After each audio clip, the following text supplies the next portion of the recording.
Madame, Messieurs, bonjour. Très heureux de vous retrouver sur Panafricanist TV, la chaîne de télévision des panafricanistes. Au cours de cette autre édition, nous allons continuer à décrypter, analyser en profondeur l'actualité. D'ailleurs, notre grande interrogation de ce jour, crise ukrainienne, quelle place pour l'Afrique dans les enjeux mondiaux?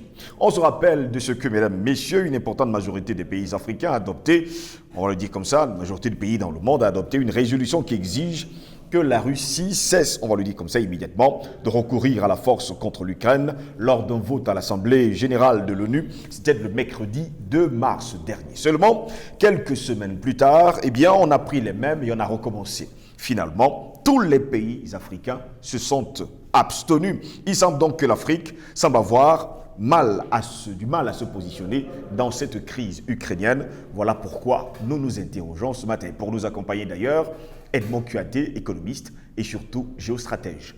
Edmond Kuaté, bonjour, bienvenue à vous. Bonjour Steve, bonjour à tous ceux qui nous écoutent. Merci pour l'invitation. Très heureux de vous avoir sur notre plateau encore aujourd'hui. Je veux bien savoir quelle est la place justement de l'Afrique dans les enjeux mondiaux quand on sait pertinemment la crise qui se déroule actuellement du côté de l'Ukraine. Finalement, les pays africains, il y a encore quelques jours, ont voté massivement, alors se sont abstenus massivement concernant justement le vote au Conseil de sécurité des Nations Unies. Déjà, il faut comprendre que ce qui se passe aujourd'hui en Ukraine, du moins ce que la Russie a décidé de baptiser opération spéciale de démilitarisation et de dénazification de l'Ukraine, induit forcément un bouleversement de l'ordre géostratégique mondial. Ça, il faut les comprendre. C'est-à-dire que si nous rentrons un peu dans une opération géologique, on appelle ça le basculement des plaques tectoniques. Et lorsqu'il y a basculement de plaques tectoniques, ça veut dire que ça crée des espaces. Soit vous allez vous insérer dans cet espace, soit vous serez laissé en dehors lors de la prochaine reconfiguration. C'est comme ça que les Africains doivent comprendre cela. Il va avoir, qu'on le veuille ou non, un bouleversement de l'ordre géostratégique mondial et à tous les niveaux. Vous savez que après, la grande catastrophe de 39-45, il y a eu un ordre qui s'est mis en place. Et cet ordre est resté dominant. Parce que c'est si vous voulez, l'ordre occidental a véritablement planté ses racines. Pourquoi je le dis? Parce que si vous prenez la première catastrophe qui est de 14-19, c'était les Occidentaux entre eux. Parce que là, c'était entre eux, c'est-à-dire c'était sur leur sol que ça se jouait. Et puis après, en 39-45, c'est toujours sur leur sol que ça se jouait. Exactement. Et après 1945, ils ont tiré un certain nombre de résolutions, c'est-à-dire de sanctuariser leur espace. Et d'aller mener les batailles sur d'autres espaces, tout en gardant leur espace comme un sanctuaire, havre de paix, de bonheur, de prospérité, voilà. Et ils ont réussi, mais alors avec, une pétulance déconcertante, à imposer un ordre, qui s'est étendu dans le monde entier. Au point où, sur le plan culturel, sur le plan politique, sur tous les plans, et même idéologique, les gens ne transpirent que leur pensée à eux, que leur modèle à eux. Et il y a toute tentative de renversement de leur modèle, ou alors de refus de leur modèle, est tout de suite considéré comme un acte de guerre, comme une déclaration de guerre. C'est pour ça que vous allez vous rendre compte que, à partir des années 90 en Afrique, avec le fameux discours de la Baule, il y a quelque chose qui s'est imposé à nous, la démocratisation de nos sociétés. Mais jusqu'aujourd'hui, personne ne peut donner avec exactitude le résultat de la démocratisation de l'Afrique. Sommes-nous toujours en monarchie? Sommes-nous dans la démocratie? Sommes-nous dans l'autocratie? Mais personne ne le dit avec exactitude. Mais si vous voyez les dégâts que cette notion ont causé en Afrique en termes de déstructuration de notre tissu culturel, de notre tissu historique, de notre tissu même, tout simplement culturel, c'est énorme. c'est énorme. La cerise sur le gâteau, c'est lorsque on nous sort le grand visage même de la démocratie en nous imposant, en nous refutant des choses qui sont consubstantielles à notre culture, c'est-à-dire en nous disant par exemple, la polygamie c'est une chose abjecte, d'accord nous gobons, mais après on nous dit l'homosexualité c'est une bonne chose. C'est une bonne chose. Les nouveaux droits de l'homme. Les nouveaux droits de l'homme. Et quiconque s'oppose à cela est marginal, est un animal, est bestial, et c'est lui qui a un problème. Et vous voyez que nous le voulions ou pas, nous l'acceptons. Vous allez voir que c'est des choses qui aujourd'hui dans nos sociétés s'acceptent. Pourquoi? Parce que l'Occident a réussi à nous voler 6 siècles. Je dis bien 6 siècles au moins. Ils nous ont volé 6 siècles. C'est-à-dire que quand vous prenez les siècles d'esclavage, oui, les siècles de colonisation et le siècle de néocolonisation, on nous a volé tout. Nous subissons tout. Nous sommes agis, nous n'agissons pas.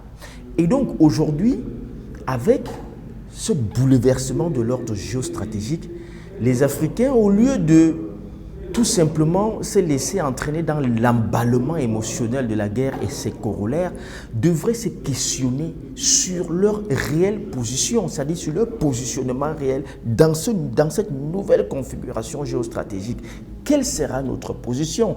Il ne sera pas question d'être encore à la remorque de quelqu'un, que ce soit X ou Y. Il ne sera plus question de se mettre à la remorque de quelqu'un comme nous l'avons été.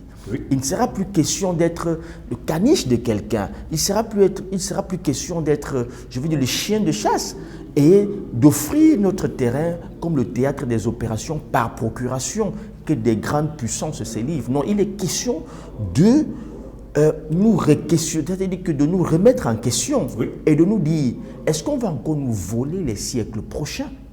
Est-ce que nous allons encore, en 1884, à Berlin, lorsqu'ils se sont retrouvés pour saucissonner l'Afrique, nous n'étions pas là. Du tout. On n'avait pas les moyens d'être là. Mais est-ce qu'aujourd'hui encore, nous allons regarder les gens organiser une grande conférence pour se saucissonner l'Afrique et les Africains, et pour que nous soyons encore toujours spectateurs sur notre propre terrain des choses qui se font sans nous, mais contre nous? Ça, c'est la grande question que les Africains doivent se poser. Et pour moi, il n'en est pas question que nous soyons encore des spectateurs de ces grands spectacles, n'est-ce pas, qui se déroulent sur notre terrain. Vous voyez par exemple le débat, le combat que nous menons depuis 10 ans, parce que nous rendons compte que, mais alors tout nous a été pris. Volé, on va le dire. Volé. Tout nous a été, nous avons été entièrement spoliés. Quand nous parlons de la France-Afrique, vous voyez que c'est des choses que ça a tellement pris corps et forme au point où ça a créé même le syndrome de Stockholm. Chez les Africains, ils deviennent un peu des... Ils aiment finalement leur bourreau. Au point où quand tu dénonces cela, c'est toi qu'on regarde un peu comme l'homme qui a un problème. On se dit, mais c'est quoi lui son problème? C'est-à-dire que ton propre frère africain, il ne comprend pas. Vous avez souvent entendu des gens qui disent non, laissez les Français tranquilles. Ils sont très nombreux. Oui, ils n'ont rien à voir dans cette histoire. Non, mais c'est parce que la chose s'est tellement et avec subtilité enracinée, et que finalement, ben, écoute, c'est devenu quelque chose de normal. C'est-à-dire que dans l'échelle de rationalité, on intègre cela, on accepte cela. C'est normal que la France trouve qu'à 30 mètres de notre sous-sol, c'est sa propriété.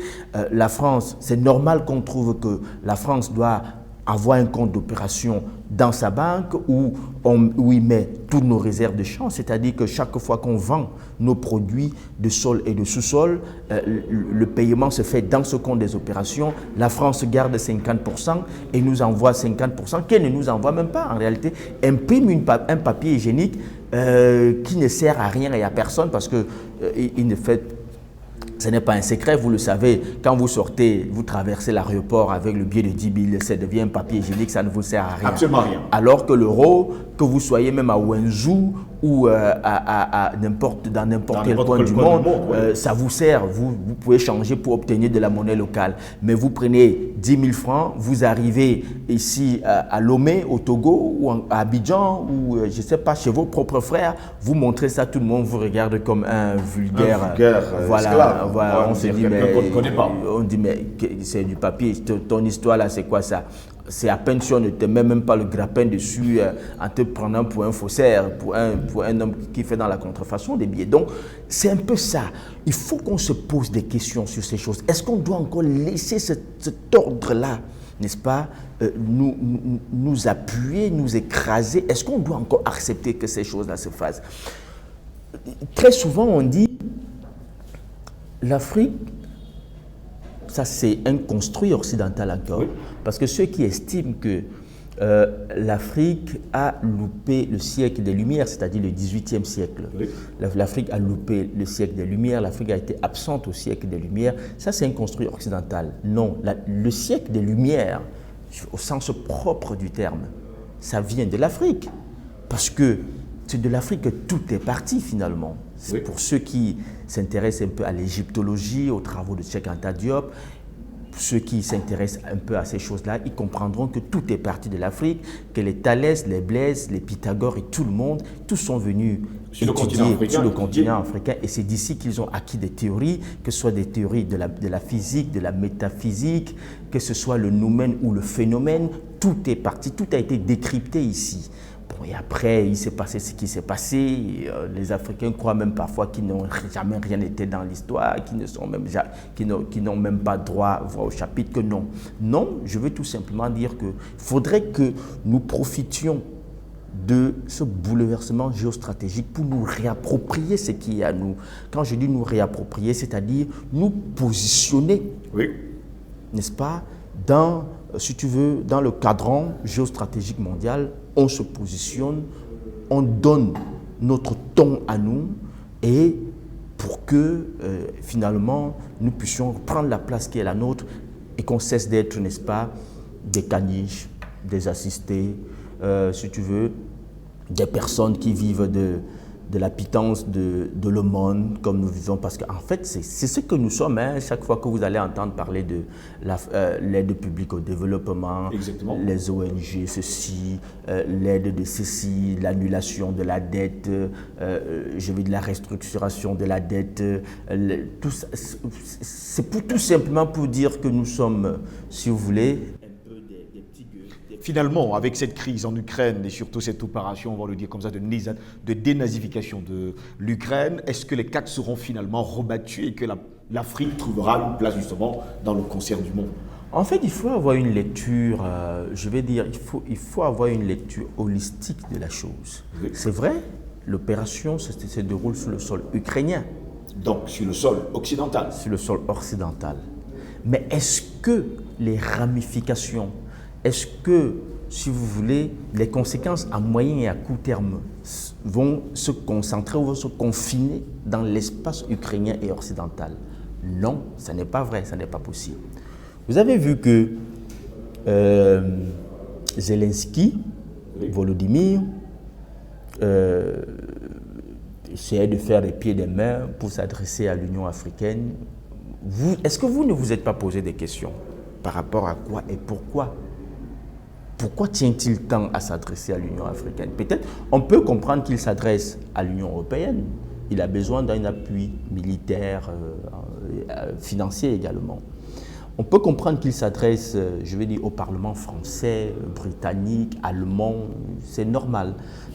Je vais dire, ce sont ceux qui l'accompagnent dans cette opération, ce sont ceux qui l'accompagnent et qui l'ont même d'ailleurs toujours accompagné. Oui. Parce que si vous faites un peu l'historique de cette guerre, j'ai toujours vu que certains de nos frères africains sont d'une naïveté, ma foi, déconcertante, lorsqu'ils pensent qu'on se lève un matin pour déclarer une opération de guerre, envoyer des gens mourir, se faire tuer et tuer d'autres personnes, et qu'on met un budget parce que la guerre coûte cher énormément. Il faut le savoir, le matériel militaire coûte énormément cher. Non, il ne faut pas croire que parce que M. Poutine a passé une nuit un peu, il a été piqué par une guêpe, il s'est levé le matin et puis il a dit je ne suis pas content, je vais mettre char, avion et tout ce que vous voulez, hommes également, argent pour aller détruire cela comme ça en Ukraine. Non, ce n'est pas ça. C'est naïf, c'est une vision naïve dont il faudrait que les Africains, une guerre tire ses sources de très loin. C'est-à-dire que les raisons qui peuvent expliquer une guerre, ça va de très loin et ça,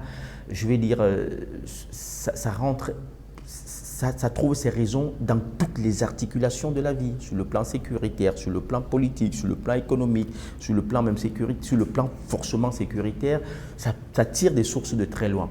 Et donc, c'est pour dire quoi? C'est pour dire qu'on peut comprendre finalement que Volodymyr veuille s'adresser à l'Union africaine et aux Africains? Non, qu'il veuille s'adresser aux autres, oui, qui l'accompagnent, qui l'ont toujours accompagné depuis 2014. C'était pour dire que finalement cette guerre tire ses sources un peu, on peut placer le curseur en 2014 avec, n'est-ce pas, je vais dire la chute de la Crimée, la prise de la Crimée oui, par la Russie.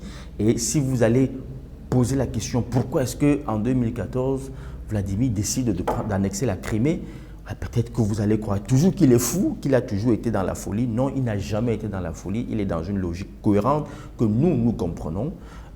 Et donc, depuis 2014, les Européens l'accompagnent, ont toujours accompagné, je veux dire, l'Ukraine. Oui. Lui n'était pas encore là, Zelensky.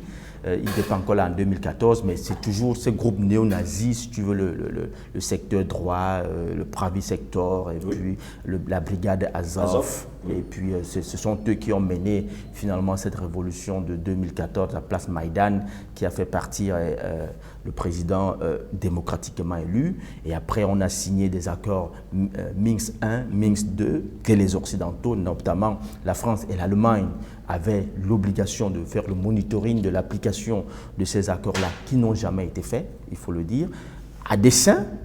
Pourquoi? Parce que derrière, tu as le grand maître, l'oncle Sam, les Américains, qui avait un autre agenda par rapport à l'Ukraine, et l'application des accords de Minsk 1 et Minsk 2 les aurait tout simplement empêchés, n'est-ce pas, d'appliquer leur agenda en Ukraine. Et donc, on peut comprendre que Volodymyr Zelensky veuille s'adresser aux Américains et aux Européens. Mais pourquoi est-ce qu'il veut s'adresser aux Africains? Et c'est là où ça devient intéressant. Pourquoi est-ce qu'il veut s'adresser aux Africains? Vous vous êtes rendu compte que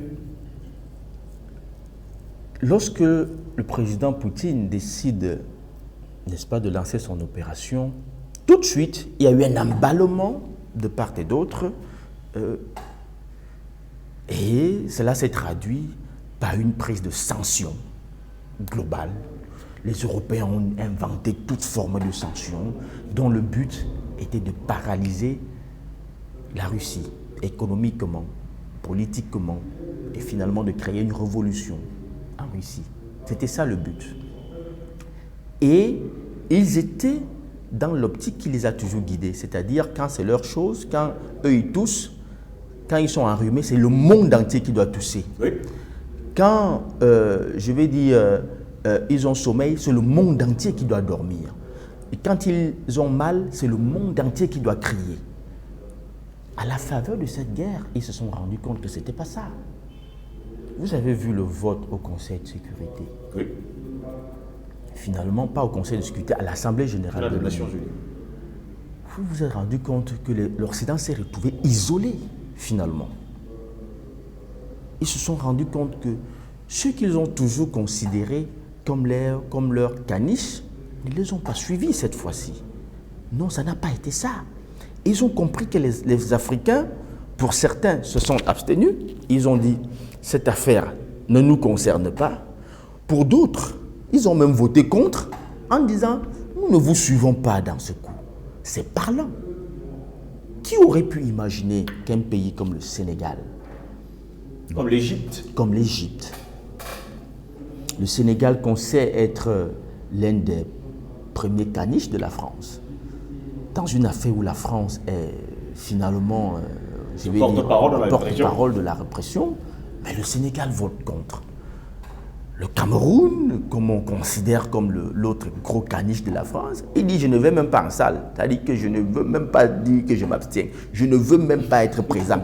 Votre histoire là, ça ne me concerne en rien. Je n'ai même rien à dire d'ailleurs, je ne suis même pas là. Il décide de sortir. Et beaucoup d'Africains, l'Afrique du Sud, qui fait d'abord une première déclaration par son ministre des Affaires étrangères, après rétropédalage, estime que non, la Russie a toujours été présente pendant l'apartheid. L'apartheid, c'est notre partenaire historique, on ne peut pas le trahir. Et dans les BRICS, nous sommes liés par quelque chose dans les BRICS. Les gens ont compris. Et puis, voilà, tu as beaucoup de pays africains qui s'alignent sur une position, finalement, qui isole l'Occident. Je poserai donc la dernière question. Est-ce la fin de l'Occident, finalement? Est-ce la fin de l'Occident? Disons tout simplement que l'ordre occidental a atteint, finalement, ce qu'on connaît, c'est-à-dire le pic. Vous savez, quand chaque fois que quelque chose atteint son pic, il doit redescendre. Exact. Si vous lancez, par exemple, un objet dans l'air, quand la force de propulsion aura atteint le pic et que, je vais dire, il doit subir, la pression magmatique, il va redescendre. Oui. C'est un ordre naturel. C'est un ordre naturel qui est, ma foi, on ne peut pas combattre cela. On ne peut pas passer outre cela. Et donc l'Occident aujourd'hui a atteint tout simplement le pic de son apogée. Il ne vous aura pas échappé que quand on parle d'Occident, c'est quand même moins de 600 millions de personnes. Oui. Les gens ont l'impression que quand on parle d'Occident, c'est des milliards de personnes. C'est des milliards de personnes sur Terre. Non. L'Occident, c'est au trop 600 millions de personnes. Alors que la population mondiale... Après ce qu'on nous dit, il y a plus de 7 milliards d'habitants. Plus de 7 milliards d'habitants. Alors, voyez-vous, 600 millions de personnes qui veulent imposer un ordre à 6 milliards et demi de personnes. Ça fait problème quand même. Beaucoup. C'est pour ça qu'aujourd'hui, vous allez vous rendre compte que la Chine a une certaine position, l'Inde a une certaine position, et quand vous additionnez ces deux continents sur le plan démographique, ça fait la moitié de la population mondiale. Et vous avez vu qu'avant cela, la Chine avait pris un certain nombre de dispositions, avant même les opérations en Ukraine. Oui. La Chine avait pris un certain nombre de résolutions, de désormais acheter le pétrole en yuan. Oui. Finalement, peut-être que c'est des choses qui passent comme ça, les gens ne comprennent pas trop ce que ça veut dire. Mais pour que les gens comprennent très bien ce que ça veut dire, il faut qu'ils aient interrogé. Il ne faut pas qu'ils écoutent des terminologies et ils passent dessus comme ça. Il faut qu'ils aillent interroger ce qu'on appelait les pétrodollars. C'est quoi les pétrodollars? C'est-à-dire que c'est en 1971 que l'Amérique décide unilatéralement que l'achat du pétrole dans le monde se fera en dollars. Est-ce que vous savez ce que cela induit?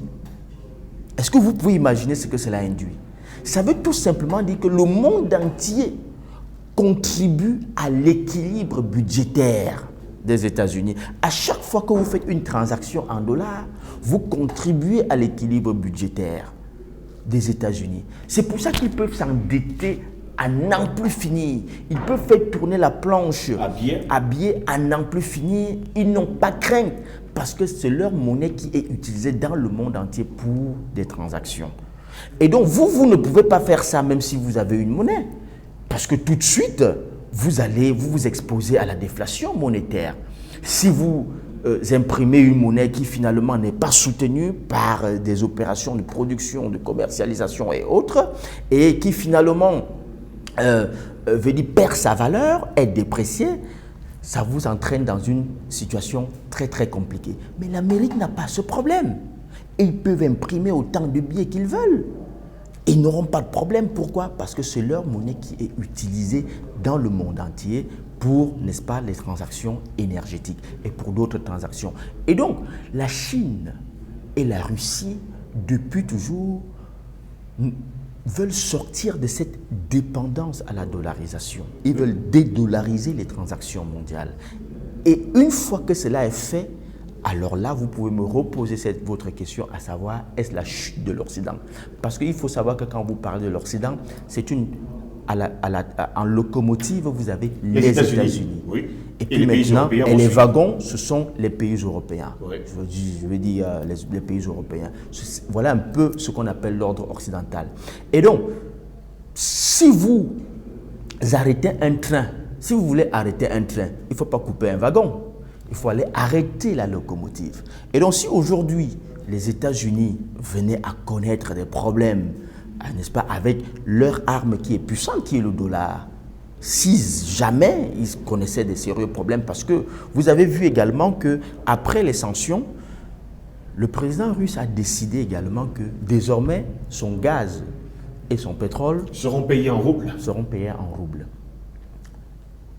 Ce n'est pas seulement ça, parce que quand on fait des annonces, les gens ne vont pas en profondeur. La Russie occupe une place de choix dans la sidérurgie et la métallurgie mondiale.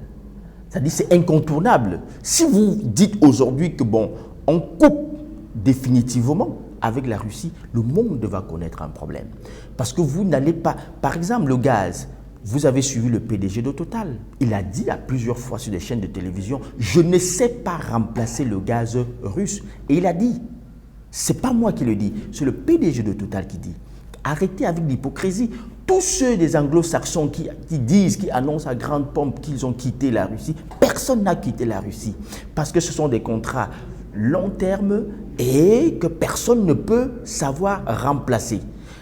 Et aujourd'hui, quand vous prenez 40% du gaz russe qui alimente l'Europe, oui. Par exemple, vous remplacez ça par quoi? Les gens ont émis des hypothèses. L'Algérie, non, l'Algérie ne peut pas produire 40% du gaz. Actuellement, on a de courtiser le Nigeria. Le Nigeria n'a pas ce volume de gaz. La Norvège n'a pas ce volume de gaz. Le Qatar n'a pas ce volume de gaz. Tous réunis n'ont pas d'ailleurs ce volume de gaz. Tous réunis, mis ensemble, n'ont pas ce volume de gaz. Et encore, si vous voulez couper, même si vous allez au Nigeria aujourd'hui, par exemple, pour dire qu'on veut prendre le gaz du Nigeria, il faut construire les infrastructures qui vont avec. Prendre un gazoduc du Nigeria pour l'Europe, au jour d'aujourd'hui, ça coûte cher. Ça ne coûte pas cher. Ça prend du temps, on ne construit pas un gazoduc. Vous avez par exemple vu que le Nord Stream 2, finalement que la Russie voulait relier à l'Allemagne, ça a pris combien d'années? C'est depuis des années qu'on construit le Nord Stream 2.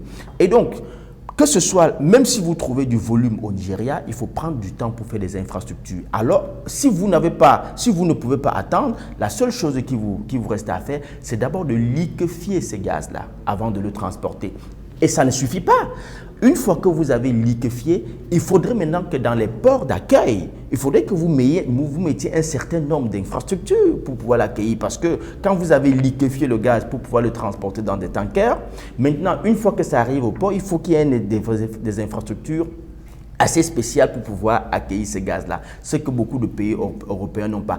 Et donc, lorsque le président russe, finalement, décide d'imposer que tous les achats vont se faire, l'achat en roubles, il faut comprendre que cela va s'appliquer également au blé, cela va s'appliquer également au fer, cela va s'appliquer au nickel, cela va s'appliquer au platinium, cela va s'appliquer à beaucoup, n'est-ce pas, je vais dire, de matières premières dont seule la Russie est le principal pourvoyeur. L'industrie automobile risque d'avoir beaucoup de problèmes dans les prochains jours si jamais, parce que c'est la Russie qui fournit le chrome, le nickel, le platinium et tous les autres, et puis le fer. Oui. Le fer, c'est de la Russie que beaucoup d'industries automobiles dépendent finalement pour, n'est-ce pas, tourner à fond. Et donc, si ceci est appliqué, on va progressivement à la véritable dédollarisation. Et je peux vous dire que si on arrive à cela, vous avez vu que les dernières transactions que l'Inde a effectuées avec la Russie, c'était un roupie-rouble. Vous avez vu. Et donc, si ces grandes puissances-là, les BRICS, décident finalement que non, désormais le dollar, ce n'est plus notre monnaie, je peux vous dire que l'Occident aura beaucoup de problèmes. Principalement, les États-Unis vont avoir beaucoup de problèmes. Et si on réussit finalement à mettre cette dédollarisation, si ça devient une réalité, vous pouvez donc me réinviter pour me poser la question sur la fin de l'Occident. Merci beaucoup, Edmond Keïté, d'avoir été des nôtres. C'est moi qui vous dis merci, Steve. Mesdames, Messieurs, vous l'avez très bien compris, si les États-Unis tombent, eh bien c'est l'Occident tout entier qui va tomber. Donc finalement, on a affaire à un château de cartes. Plaisir de vous retrouver très bientôt. Bonne journée à toutes et à tous.